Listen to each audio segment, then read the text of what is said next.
నమస్తే. శ్రీమాత్రే నమః, శ్రీకృష్ణాయ నమః. మనం ఎప్పుడూ యోగాల గురించి చెప్పుకుంటుండేవాళ్ళం కదా! అయితే ఈసారి అక్టోబర్ నెల అంటే యోగాలన్నీ అయిపోయినాయి మనకి. ఇంకా అక్టోబర్ నెలలో ఆహ్, మాస ఫలితాలు అనగా మనకి అక్టోబర్ నెలలో మేషాది ద్వాదశ రాశుల వారికి ఎలా ఉండబోతోంది అనే అంశంలో తదుపరి రాశి మకర రాశి. ఈ రాశి వారికి అక్టోబర్ మాసంలో ఎలా ఉండబోతోంది? గ్రహాల స్థితులు ఎలా ఉన్నాయి? ఆ గ్రహాలు ఇచ్చే ప్రభావము, ఫలితాలు చూద్దాము. అయితే మకర రాశి వాళ్ళకి ఈ నెలలో శని మీ రాశిలోనే ఉండడం వల్ల మంచి ప్రభావాన్ని చూపిస్తున్నాడు. రాహు 4వ స్థానంలోనూ, కేతు 10వ స్థానంలోనూ, గురువు 6వ స్థానంలోనూ ఉండడం వల్ల కొన్ని ఒత్తిడులైతే ఉంటాయి. సవాళ్ళు, ఛాలెంజెస్ అయితే మీరు ఎదుర్కోవాల్సిన పరిస్థితి ఏర్పడుతుంది. సూర్యుడు 9వ స్థానంలో ప్రారంభమయ్యి మధ్య నెలలో అనగా 10వ తారీఖు వేరే స్థానంలోకి వెళ్తాడు.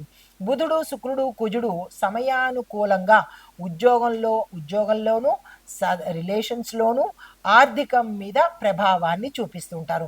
అయితే విద్యార్థులు చూసుకున్నట్టయితే కనుక కఠోర శ్రమ చెయ్యవలసిన పరిస్థితి ఈరోజు అంటే ఈ మాసం అన్నమాట. కాన్సన్ట్రేషన్ ఎక్కువ పెట్టుకోవాలి. పోటీ పరీక్షలకు సిద్ధమవుతున్న వారు ఎక్కువ డెడికేటెడ్గా చదివే ప్రయత్నం చేయండి. చదివింది గుర్తుపెట్టుకునే ప్రయత్నం చేయండి. ఎక్కువగా శ్రద్ధ పెట్టే ప్రయత్నం చేసుకోండి. కష్టపడి చదివితేనే మీకు మార్కులు వస్తాయి. కష్టం ఈజ్ ఈక్వల్ టు మార్కులు అన్న విషయం గుర్తుపెట్టుకోండి. టెక్నికల్, అకౌంట్స్, ఎకనామిక్స్ ఈ 3 చదివే వాళ్ళకి మిశ్రమ ఫలితాలు, మధ్యస్థ ఫలితాలు. మీరు ఒక 90 ఎక్స్పెక్ట్ చేస్తే ఒక 50 రావడం అనమాట. అంటే మధ్యస్థంగా ఫలితాలు అందుకుంటారు. తరువాత ఉద్యోగస్తులకు చూసుకున్నట్టయితే ప్రభుత్వ ఉద్యోగులకు ప్రమోషన్స్ లేట్ అవ్వడము లేదా వాయిదా పడ్డము జరిగే అవకాశాలున్నాయి. సహచరుల యొక్క సహకారము మీకు కొంత తగ్గిపోతుంది. సపోర్ట్ చేసేవాళ్ళు తగ్గుతూ ఉంటారు. మీరు శాంతిగా ఉండడమే మంచిది. రియాక్ట్ అవ్వకుండా ఓకే జరిగింది మన మంచికే అన్నట్టుగా స్తబ్దుగా ఊరుకునే ప్రయత్నం చేయండి. ప్రైవేట్ రంగంలో ఉన్న వారికి పనిభారం ఎక్కువ అవడంతో పాటు కొత్త ప్రాజెక్టులు కూడా వచ్చే అవకాశం కనబడుతోంది. తీసుకునే ప్రయత్నం చేసుకోండి. కానీ సీనియర్స్ మిమ్మల్ని ఒత్తిడి పెట్టే అవకాశం కూడా కనబడుతోంది. అయితే ఐటీ రంగంలో ఉన్న వారికి డెడ్ లైన్స్, టార్గెట్స్ కఠినంగా ఉంటాయి. ఈ విషయంలో సమన్వయం పాటించండి. ఓర్పుగా, తెలివిగా ముందుకెళ్లే ప్రయత్నం చేయండి. మీ యొక్క కృషి గుర్తింపుకైతే వస్తుంది. ఎక్కడా వృధా పోయే అవకాశం అయితే లేదు. అయితే ఆన్ సైట్ అవకాశాలు ఈ నెలలో తక్కువగా ఉంటాయి మీకు. నిరాశ చెందకండి. తదుపరికి చూద్దాము. ఈ నెలలో అయితే కనుక అంత ఎక్కువగా ఆన్ సైట్ ఛాన్సెస్ అయితే వచ్చే అవకాశం లేదు. వ్యాపారస్తులు చూసుకున్నట్టయితే కనుక కొంత ఒత్తిడి ఉండడంతో పాటు మార్కెట్లో పోటీ పెరుగుతుంది. కొత్త పెట్టుబడులకు ఈ విషయంలో జాగ్రత్తలు తీసుకునే ప్రయత్నం చేసుకోండి. భాగస్వామ్య వ్యాపారాల్లో అపార్థాలు తొంగి చూడడము, కొంత విడిపోవడము జరిగే అవకాశం కనబడుతోంది. కన్స్ట్రక్షను, రియల్ ఎస్టేటు, ట్రాన్స్పోర్టు ఈ 3 రంగాల వాళ్ళు జాగ్రత్తలు తీసుకునే ప్రయత్నం చేసుకోండి. కొంత మోసపోయే అవకాశం కానీ, నష్టపోయే అవకాశం కానీ ఎక్కువ కనబడుతోంది. పాత రుణాలు తిరిగి చెల్లించడానికి మీరు కొంత సమయాన్ని కేటాయించుకోండి. వ్యవసాయదారులకు చూసుకున్నట్టయితే కనుక ఈ నెలలో మీకు మిశ్రమ ఫలితాలు గోచరిస్తున్నాయి.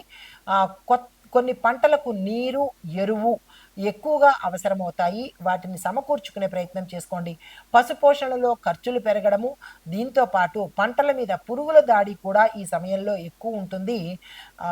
ఆ విషయంలో జాగ్రత్తలు తీసుకోండి. మితంగా ఉండడం వల్ల కొన్ని పంటలకు లాభం వచ్చే అవకాశం కూడా గోచరిస్తోంది.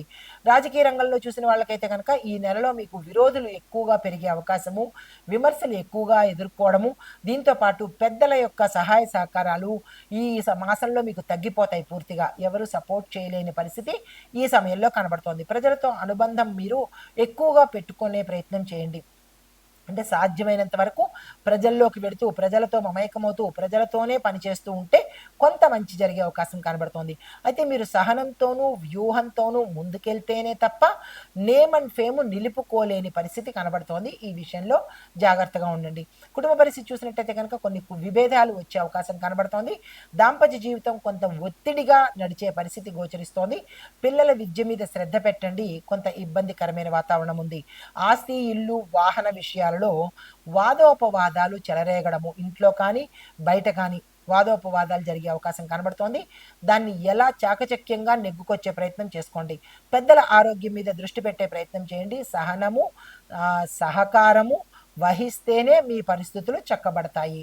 అయితే ఆరోగ్యపరంగా చూసినట్లయితే కనుక ఈ నెలలో ఆరోగ్యం పట్ల జాగ్రత్తలు తీసుకోండి. ముఖ్యంగా మోకాళ్ళు, వెన్నుపూస, రక్తపోటు సమస్యలకు కొంచెం ఇబ్బంది కలిగే అవకాశం ఉంది. కంటి సమస్యలు, తలనొప్పి బాధించే అవకాశం కూడా కనబడుతోంది. ఆరోగ్యం పట్ల జాగ్రత్తలు తీసుకోండి. క్రమం తప్పకుండా వ్యాయామం చేయడము, సాత్వికమైన ఆహారం తీసుకుంటే మంచిది. ఎక్కడ పడితే అక్కడ తినడము, ఏది పడితే అది తినడం మానేసి ఇంటి ఇంటి ఫుడ్ తినడము, స్వయంగా మంచి ఫుడ్ తినడం కనుక చేస్తే కొంత మంచి జరిగే అవకాశం ఉంటుంది. ఒత్తిడిని తగ్గించుకునే ప్రయత్నం చేసుకోండి. పరిహారంగా మీరు శనీశ్వరుడి ఆరాధన చేయడంతో పాటు శనివారాలు తైలాభిషేకం చేయించుకునే ప్రయత్నం చేసుకోండి. ఓం శం శనేశ్వరాయ నమః అనే మంత్రాన్ని సాధ్యమైనన్ని సార్లు చదువుకునే ప్రయత్నం చేస్తూ నల్ల బట్టలు, నల్ల నువ్వులు, ఇనప వస్తువులు దానంగా ఇచ్చే ప్రయత్నం చేసుకోవడంతో పాటు పేదలకు భోజనం పెట్టడము, అనాథాశ్రమాలకు సహాయం మీ వంతు ధనం కావచ్చు, ఆహారం కావచ్చు సహాయం చేయడంతో పాటు ప్రతిరోజు మీ ఇంట్లో దీపం పెట్టే ప్రయత్నం తప్పనిసరిగా చేసుకోండి. ఇది అక్టోబర్ నెలలో ఈ రాశిలో వారికి చెప్పదగిన గోచారీత్యా ఫలితాలు, పరిహారాలు, సూచనలు.